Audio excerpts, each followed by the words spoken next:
เจอมีดฉันต้องเก็บแต่จะสะดุดบอกมัสมีดเสร็จ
กล่องข้าวไหมจุ๊กกุ๊กร้อนๆน่ากิน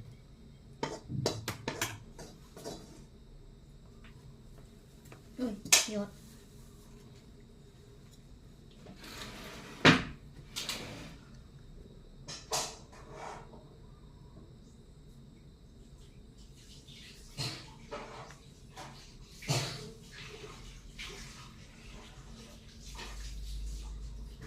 ย่อ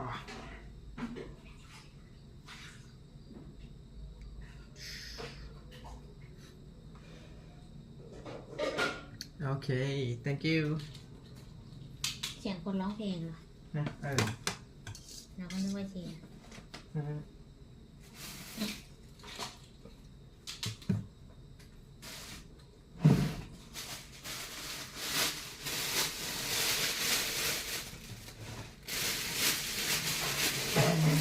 time to eat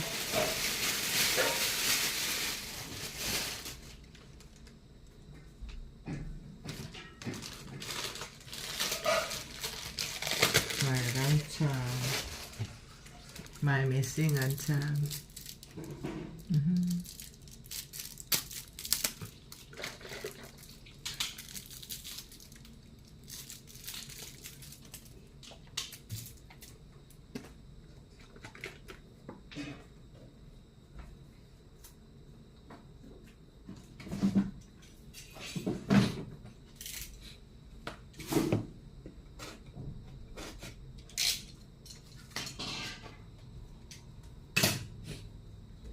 Thank you, my friend. Yeah, I am a return birthday. I am cheer.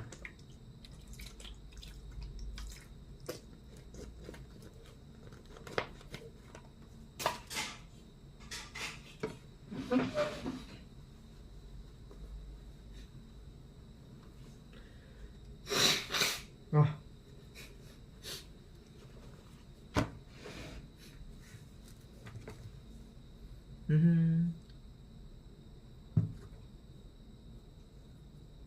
I love to eat banana.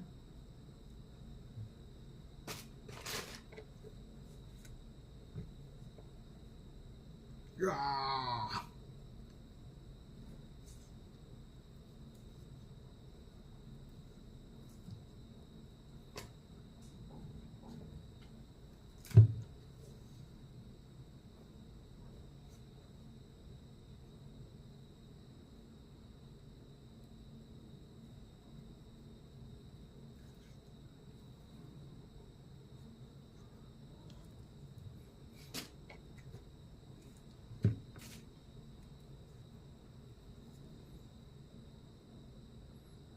Today I will eat only healthy food.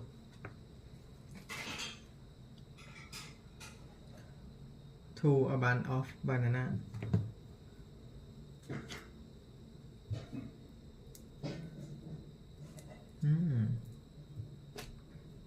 What time it is now?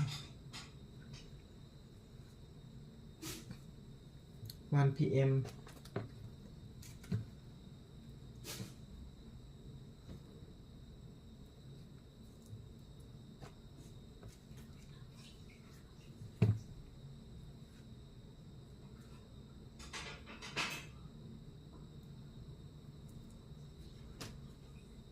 ตั้นทำไมเหรอ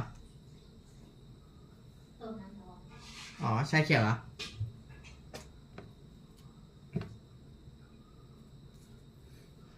ปอกมะละกอ Hello I'm making my food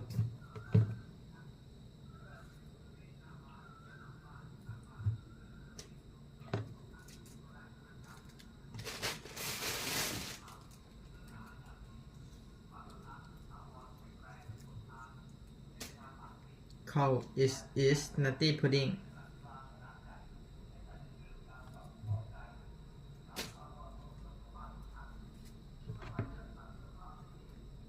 Today I will go to Laos. Do you know Laos? I will travel there. I have a plan, but I will eat it until empty.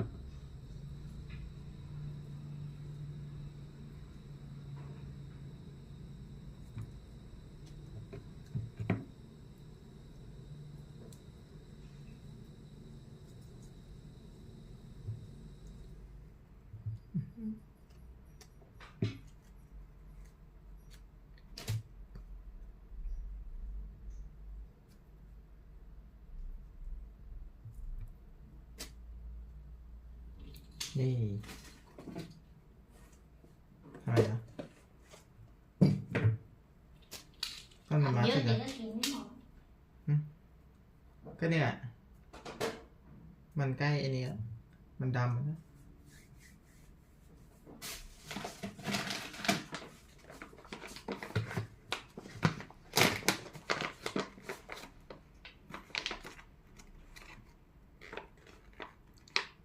ไม่ช็อกโกบานาน่า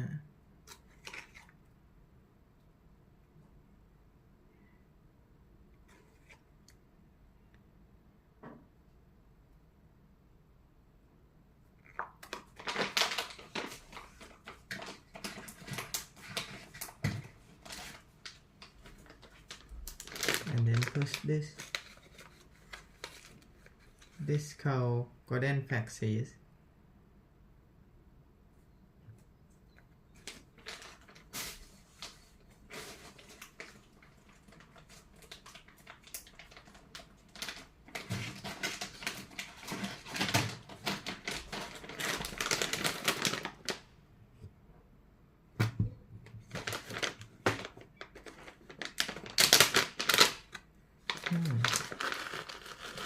เรดก็จิบเบอรี่โอเค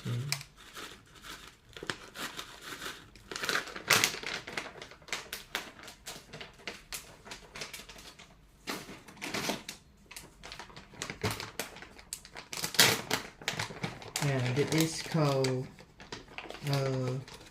tea powder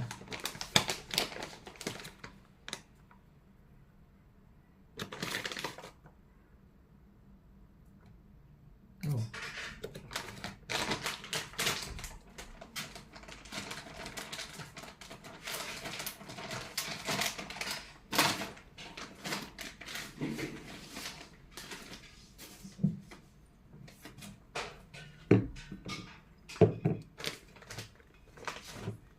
put jesses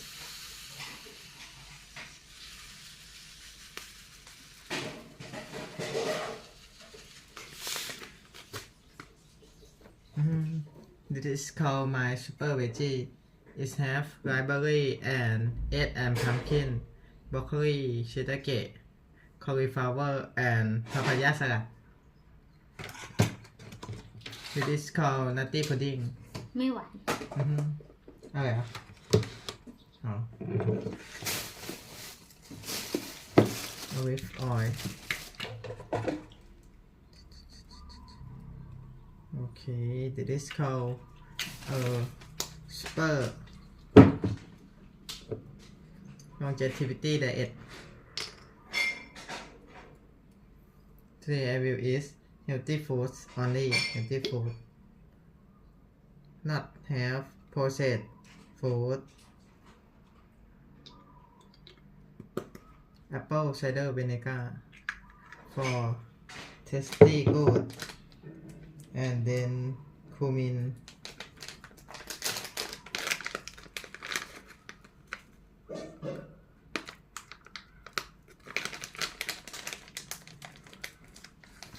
thank you black koji berry โอเค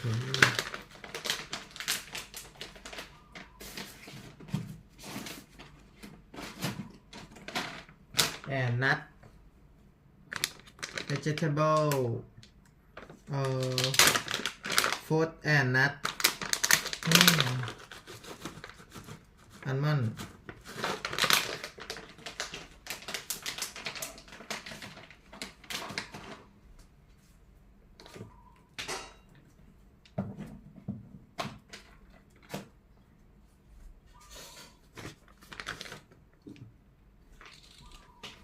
ว้าว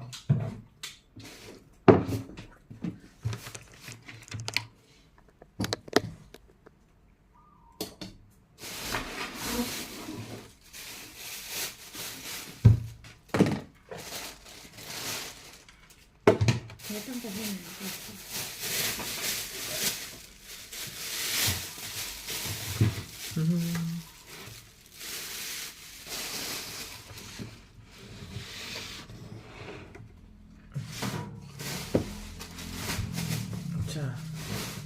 Okay, time to eat, everyone.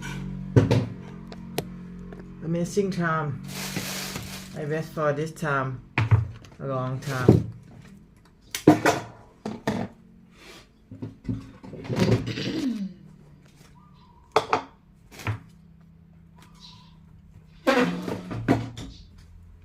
อะไรล่ะ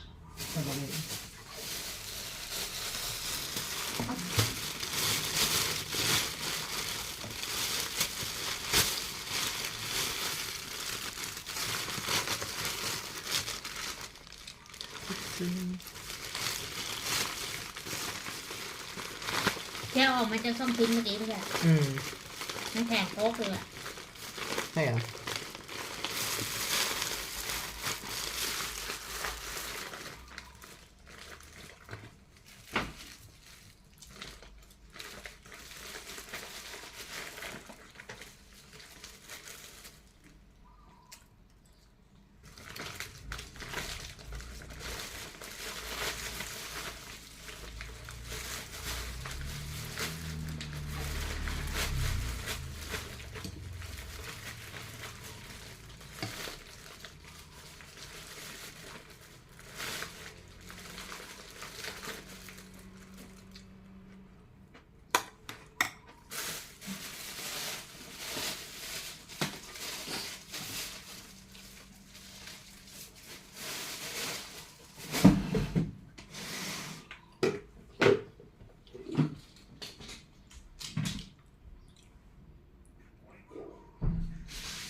Okay, time to eat, everyone.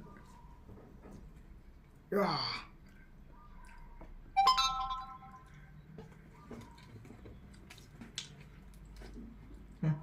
อะไรนะ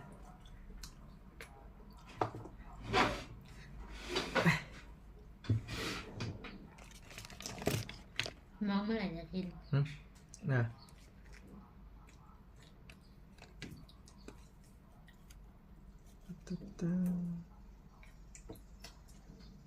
ถ้าเป็นเด็กๆบ้านเราก็คง ทำไมอ่ะ ไม่แต่บ้านเรามันแบบต้องให้ผู้ใหญ่จิ้มก่อนค่อยกินได้ไง อืม อ๋อ รอไง ประเพณีนะ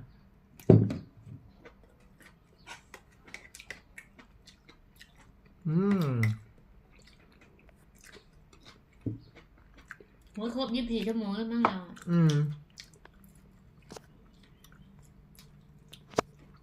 Thank you everyone for live and watching โอ้24 ชั่วโมงแล้ว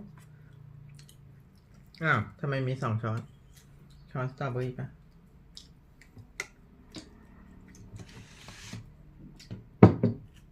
อันนี้เธอกินปะ กินนี่เราแทะอยู่เนี่ย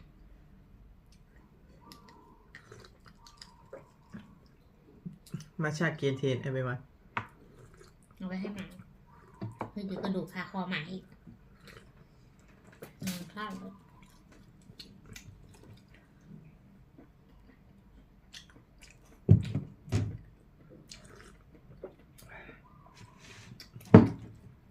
and band อันไหนไม่กินอ่ะ มันไม่หวานเดี๋ยวเอาไปนู่นนะ อันไหน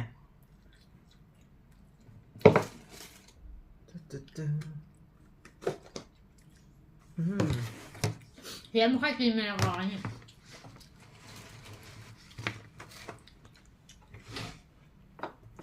ยแม่ชอบกินมะละกอเลย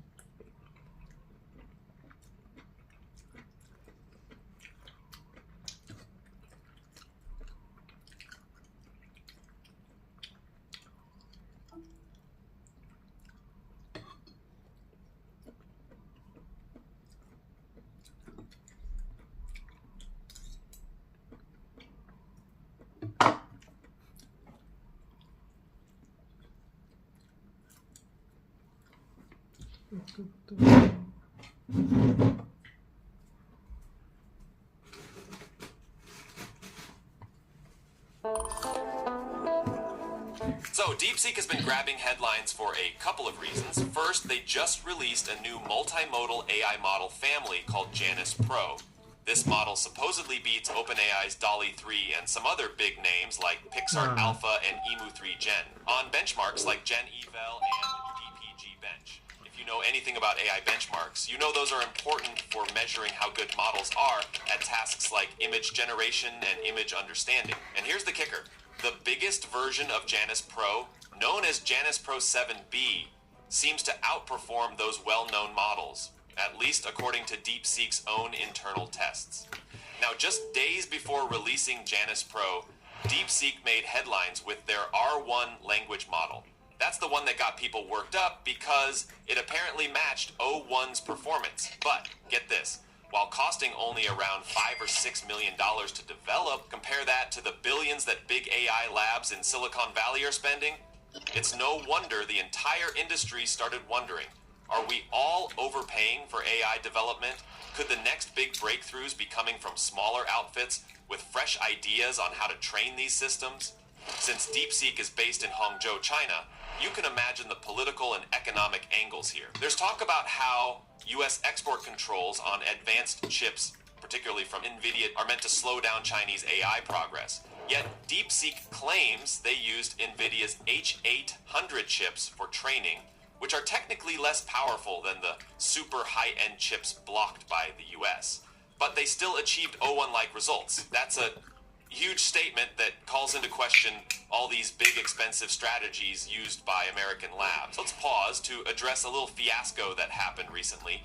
DeepSeek apparently got hit by a cyber attack right as everyone started flocking to their AI assistant app. This was around the same time it reached the top of the Apple App Store's free applications list in the United States. So you can picture this scenario. A new AI releases, quickly becomes super popular, the website crashes, then they announce a temporary limit on registrations due to a hacking attempt. It's dramatic, right? The hype is real, but clearly it's also attracting some unwanted attention. Okay, back to the Janus Pro model. DeepSeek touts it as a unified transformer architecture that can do all sorts of things. Image generation up to 768x, 768 resolution, image analysis, and text-based tasks. That's a big deal because a lot of AI models specialize in just one thing, like text generation or image generation. Janus Pro is going for that all-in-one approach. It's similar to how GPT-4 can look at images like GPT-4 Vision, but here we've got an entirely open source approach. DeepSeek put the model's code and weights up on Hugging Face for anyone to download right away. That's in stark contrast to companies like OpenAI that keep everything behind closed doors and proprietary APIs.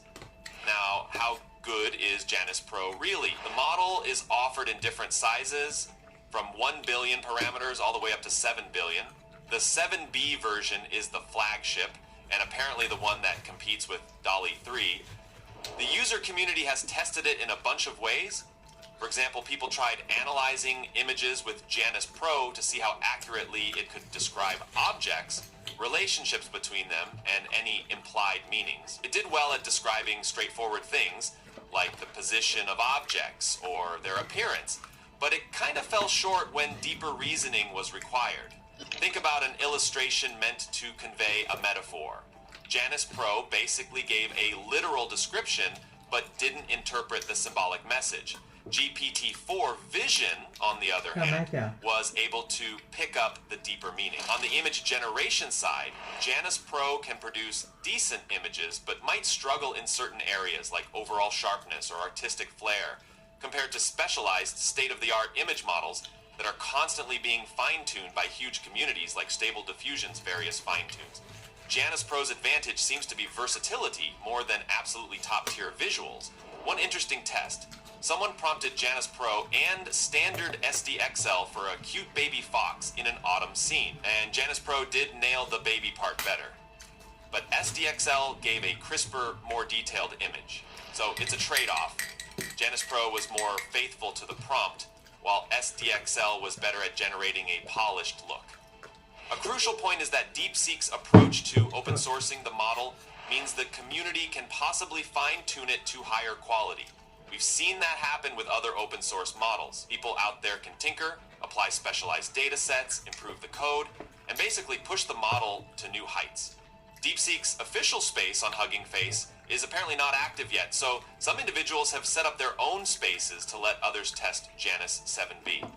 Just be careful that you're actually using the 7B version and not some smaller 1.5B build mislabeled as 7B, because that's definitely going to lead to disappointment. Now let's discuss the meltdown that happened in the stock market.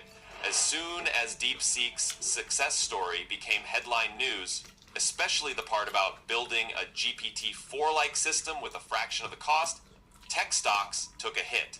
Nvidia's shares reportedly plummeted, causing a huge dip in market value, like $600 billion in a single day, which is enormous. The logic here is that if you don't need the most cutting-edge chips to train a top-tier AI model, maybe Nvidia's unstoppable growth path is not so unstoppable after all.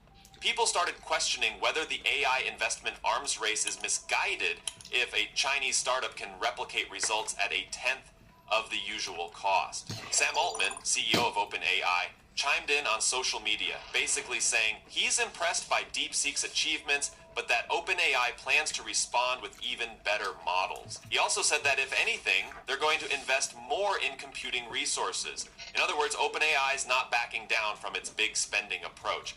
Remember, they have partnerships with Microsoft, who's poured billions into OpenAI's ecosystem. Plus, they're planning massive data center expansions. Another interesting twist came from the White House. President Trump, yes, that President Trump, commented that the release of DeepSeek AI from a Chinese company should be a wake-up call for our industries, that we need to be laser-focused on competing to win. He talked about unleashing American tech companies to ensure the U.S. continues to dominate the field. That's a pretty big statement, especially amid the ongoing debates about restricting chip exports to China. But then you have this Chinese company just sidestepping those restrictions by using whatever resources are still available to them. That's definitely fueling the conversation about how well these export controls are really working. DeepSeek's background is also kind of mysterious. They've only been around since 2023 and are headquartered in Hangzhou. Big Chinese players like Baidu released large language models a while ago, but no Chinese model up until now has caught the attention of the US tech community quite like DeepSeek. Some critics worry about possible security risks. The question arises, could DeepSeek be closely tied to the Chinese government in ways that compromise user data or lead to censorship? Some folks have reported that DeepSeek's AI assistant won't answer questions about the Chinese government or President Xi Jinping. That's led to speculation about how open or free it actually is when it comes to certain topics. Nevertheless, in just a couple of weeks, DeepSeek's AI assistant soared to the top of Apple's App Store in the US, surpassing even ChatGPT as the top-rated free application. Think about how wild that is. They basically grabbed the AI chatbot crown in a matter of days. The surge in popularity caused such high demand that it triggered serious outages on DeepSeek's site. They had to fix issues with their application programming interface and user logins, reportedly their longest downtime in about 90 days. Although sudden viral apps often experience these short-term meltdowns, it definitely shows there's real market interest. Something else that's shaking investors, the assumption that you need billions of dollars and thousands of the absolute best NVIDIA chips to train competitive AI might be wrong. At least that's what DeepSeek is suggesting. And when the viral apps went there using their XLA passwords like Rice Crisps that are customizable emits, OpenAI is not the only one in the crosshairs. Anthropic, Meta, Google, Amazon, they've all allocated massive budgets for AI R&D and infrastructure. Microsoft, Meta, Alphabet, Amazon, and Oracle alone are poised to spend around $310 billion in 2025, part of which is for AI data centers. Meanwhile, OpenAI teased an eye-popping plan to spend up to $500 billion to build out a global network of data centers. But if DeepSeek can do it for under $10 million, maybe these spending sprees are overkill. Now, let's be fair.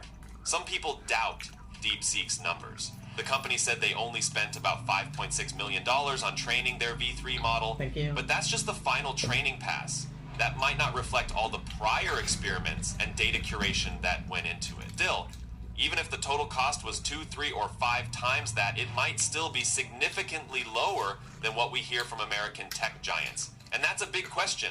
How is that even possible? DeepSeek cites new training techniques, such as methods that let the model focus only on the most relevant sections of data at a given time, thereby saving a lot of computing resources. They also say they used open source projects from Alibaba and Meta as a springboard, fine-tuning them to create their final product. Not everyone is thrilled that they essentially piggybacked on open source frameworks from the West, but that's how open source works. Once the code is out there, any capable group can adapt it.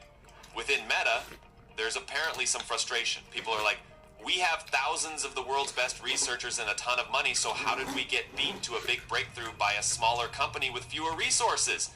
Mark Zuckerberg has been a proponent of open source, releasing models like Llama, and, ironically, Llama might have helped DeepSeek get to where they are faster. We also have folks like UC Berkeley's Stuart Russell saying this arms race to reach artificial general intelligence is more dangerous than, say, the space race, because we're pushing towards potentially super intelligent systems we don't fully control. Even some AI company CEOs themselves have hinted at existential risks, so it's definitely raising eyebrows that a relatively unknown player is accelerating the timeline. At the end of the day, DeepSeek is now a name everyone's talking about. They're giving us Janus Pro for multimodal tasks, image generation, image analysis, and text-based conversation, plus their R1 model competing with GPT-4 on reasoning. It's all open source, so who knows what improvements the community will add. Meanwhile, the bigger question is, will this force big tech to change course and focus on more efficient, cost-efficient techniques? OpenAI's Sam Altman basically said, we'll release better stuff soon, don't worry, while also doubling down on the importance of enormous computing resources. Meta's hinting that you still need all that muscle if you're going to serve billions of people worldwide. So maybe it's not just about training the model, but also about deploying it at a massive scale. But one thing's for sure, the genie's out of the bottle. DeepSeek's sudden rise is a reality check. For all the billions poured into AI by West Coast giants, maybe smaller, agile teams can keep pace if they're clever with their methods. And it's not just hype. This has real impact on stock prices, investment trends, and even how governments think about export controls. If a Chinese lab can produce GPT-level models without top-of-the-line chips, it changes the entire conversation around AI dominance. So that's the overview. Pretty wild times in the AI world, right? We've got this fresh open source approach from DeepSeek that's apparently setting new efficiency standards. We have the giant US tech อัน companies นี้น่าจะอยู่ใน recalibrating, สตรอเบอรี่ or at นานแล้ว least มั้ง taking notice. We have the stock market reacting, governments stepping in, and the open source community possibly uniting around these new models. I'm curious what you all think. Is DeepSeek's success sustainable, or is this just a flash in the pan? Will we see more small teams out innovating the big players with a fraction of the budgets, or will the OpenAIs and Metas of the world always have the upper hand with their colossal resources? Anyway, that's it for this deep dive. If you found it informative, be sure to give it a like and subscribe for more AI updates. Let me know in the comments which angle. All right, a look at U.S. futures, yes. In case you're just joining us right now and wondering why some of these contracts are down 2%, 1% on the S&P futures, yeah, well, you got to blame is it the bandwagoning? Is that the verb there on the DeepSeek trade? So the opposite of this is obviously a lot of the related stocks in China are actually moving to the upside here. And I think what it's telling us is the cost of innovation is collapsing, which it has been doing. I mean, the cost of AI training is dropping before this, 75% per year. The cost for inference, 85 to 90%. I think it throws the weight more towards inference chips from training chips, and so NVIDIA is highly exalted and deservedly so in the training chip space. Inference is a lot more competitive. Okay, do we fully understand the implications of that? Because the question that everybody's asking this morning is, do I buy the dip? So if we're seeing the landscape changing, is it too early to make that transition and understand what the implications of it are? Yes, we've been studying the tech stack and where we think it's going. We're going to put out big ideas in, I think, a week. Give us some hints. Yes, so here's a hint. We do think there are share shifts taking place within the tech stack.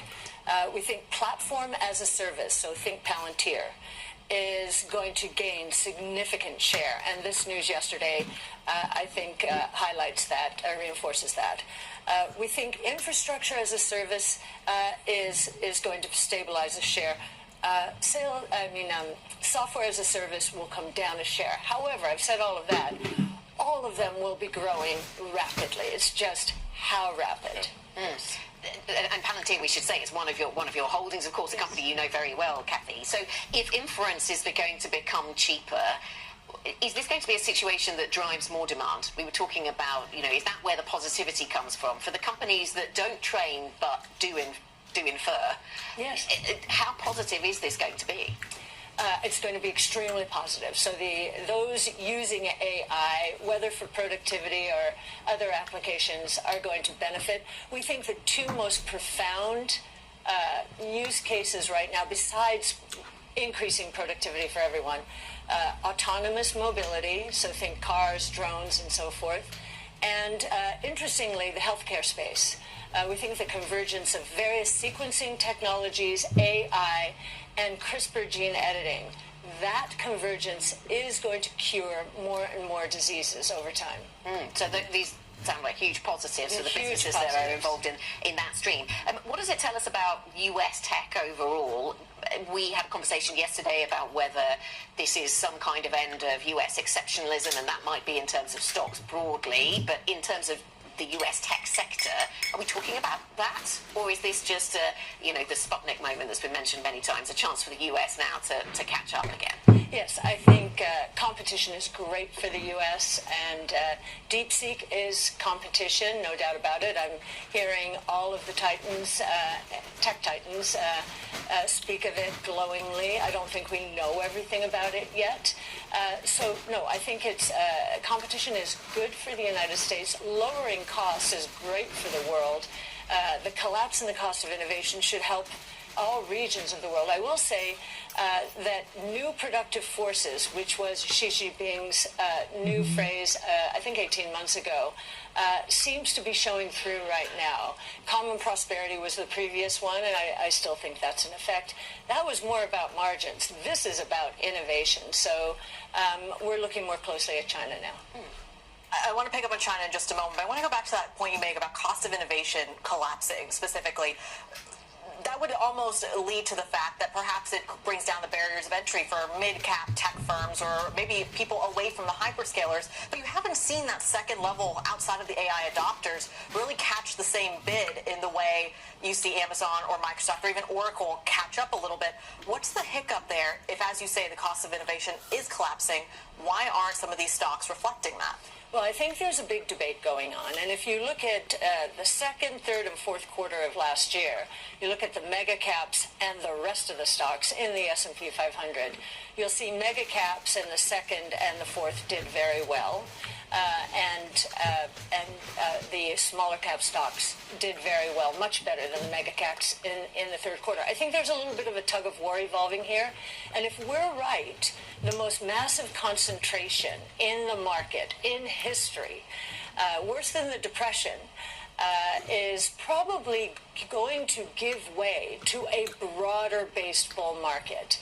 We're seeing that in our portfolios, and it really did start right around, actually, the day after the election.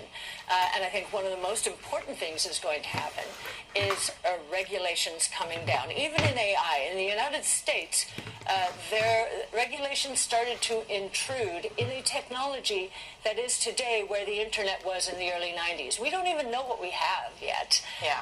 We're as excited as back then, but now is not the time to regulate it heavily. Well, I think you've got the president on your side when it comes to that in the States. I want to come back to kind of this idea of the hyperscalers here. You're famous for your beta strategy, especially when it comes to the tech space. I think it's fair to say that the highest beta right now is in some of these tech names, in NVIDIA, in Microsoft, in Google. Just looking at some of the moves we've seen in the last 24 hours, not to mention the last 12 months or so. Why not increase your holdings for more exposure to the hyperscalers? Yeah, we do think, we do own Meta and Amazon in our flagship, and we own more of them in our other more specialized portfolios. And in Europe here, we have an AI and robotics fund, and we hold probably most of them because they are going to benefit from the declining cost in AI. And even Meta, who was really the open source leader. DeepSeek is open source. I think Meta is saying, wait a minute, what's going on here? And they're going to use some of the techniques, the algorithms that DeepSeek has used to improve their own platforms. So we're not negative on them. We think that the neglect of the rest of the market has been extreme, and that is going to change. That the strongest bull market out there is a broad-based one. A market favoring 6 or 7 stocks alone is not a strong bull market. And so if we're right, the bull market will strengthen out and gain momentum, rewarding smaller cap stocks than we have seen thus far. You use Meta as a great example. Meta, before they went all in on AI, went all in on the metaverse, and there was a big pullback on some of that investment. Do you need to be sitting on billions or trillions of dollars in cash to excel in AI in the next 5 years? Well, I think DeepSeek just taught us that the answer is less than people thought. You don't need as much cash as we once thought. I don't know if the number is right, 6 million to train that model. That's unbelievable. It's a tenth or less. Now, many people don't believe that, but again, it fits in with the costs collapsing thesis. They were collapsing anyway. DeepSeek has just stepped it up a notch. Kathy, you mentioned earlier that you're increasingly looking at China. I'm interested in what that looks like, but also how much you think that the US tech companies are going to engage with this, or US businesses will engage with this new technology, DeepSeek, coming as it does out of China, given everything we've heard about TikTok and where your data ends up. That might raise some flags for some people. You know, it's very interesting. We've been thinking about President Trump, or many people have been thinking that, oh, wow, this is very negative for China and U.S. relationship with China.